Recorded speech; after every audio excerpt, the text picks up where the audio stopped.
जब तक ये इरादा नहीं होगा कि हम इस ढांचे को बदल देंगे, तब तक ये ढांचा बदलने की शुरुआत भी नहीं हो सकती है।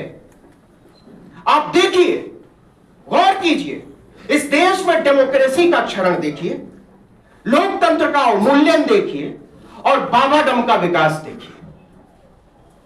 जैसे जैसे लोकतंत्र की ढलान शुरू हुई है और वो नीचे गिरती चली गई है, बाबागिरी वैसे ही विकास पाता चला गया। पिछले 15 वर्षों में, 20 वर्षों में इतने बाबा आ गए हैं कि जनता कंफ्यूज्ड है कि वो किस बाबा को सही माने। और हर बाबा का अब इस बात पर हैरान, मुझे अभी भी याद है पार्लियामेंट में वो भाषण शरद यादव का, और उन्होंने कहा था कि बाबाओं का काम संसद चलाना नहीं है, बाबाओं का काम पॉलिटिक्स करना नहीं है, बाबाओं का काम नियम कानून बनाना नहीं है, यह खांटी तौर पर पॉलिटिशियंस का काम है, संसद को बख्श दीजिए। और आज का सच क्या है? आज का सच यह है कि बड़े बड़े पॉलिटिशियन उन बाबाओं के पैरों में जाकर गिरे हुए हैं। बड़ी बड़ी पार्टियां नतमस्तक हैं और हत्यारे, लुटेरों, दंगाइयों, बलात्कारियों के पैरों में पड़ी हुई हैं। उनको कभी फरलों पर छोड़ा जाता है, कभी जमानत पर छोड़ा जाता है, कभी किसी तरीके से हर चुनाव के पहले बाहर निकाला जाता है। तो जो कहने का आशय है वो ये है कि जब तक हम घाल मेल करते रहेंगे, जब तक हम समझेंगे नहीं, और मेरे भाई, मेरी माओ, बुजुर्गों, मेरी बहनों, ये तो तय करना ही पड़ेगा कि बीच का कोई रास्ता नहीं होता है। वो समय हम बहुत पीछे छोड़ आए हैं जब बीच के रास्ते पर चलकर हम किसी मंजिल की खोज कर सकते थे और कम से कम इसकी उम्मीद पाल सकते थे। यह उम्मीद टूटेगी और बार बार टूटेगी, और यह किसके खिलाफ जाएगा, मैं इसकी भी बात करना चाहता हूं। मुझे लगता है कि यह लड़ाई किस बात की लड़ाई है, यह संविधान पर खतरा अचानक कैसे आया, और क्या हम इसके बारे में आगे सोच सकते हैं।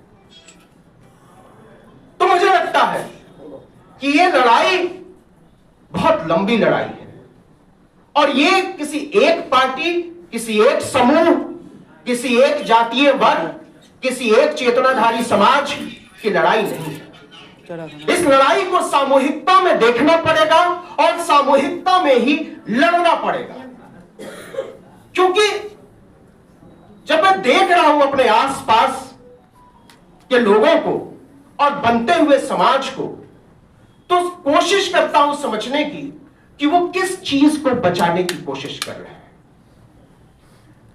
नरेंद्र मोदी की सत्ता, भारतीय जनता पार्टी की सत्ता, संघ की सत्ता, दक्षिणपंथी राजनीति से जुड़े हुए लोग, सब लोग मिलकर किस चीज को बचाने की कोशिश कर रहे हैं। सब कुछ तो है उनके पास, सत्ता उनके पास है, ताकत उनके पास है, पैसा उनके पास है, तकनीक उनके पास है, सच को झूठ, झूठ को सच बनाने की ताकत उनके पास है। तो वो किस चीज को बचाने की कोशिश कर रहे हैं?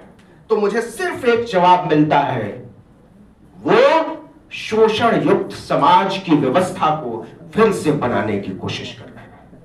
उनको दिक्कत हुई है कि फटे जूते सिलने वाले हमसे बराबरी की बात करते हैं। उनको दिक्कत हुई है कि मरी हुई गाय उठाने वाले लोग हमसे बराबरी की बात करते हैं। उनको दिक्कत हुई है कि हजामत करने वाले लोग हमसे बराबरी की बात करते हैं। उनको दिक्कत हुई है कि झूठे बर्तन धुलने वाले लोग हमसे बराबरी की बात करते हैं, और इसलिए वो पूरी ताकत के साथ उस व्यवस्था को फिर से बनाना चाहते हैं, फिर से बहाल करना चाहते हैं, फिर से हासिल करना चाहते हैं, और तब जाकर बनेगा उनका विकसित भारत।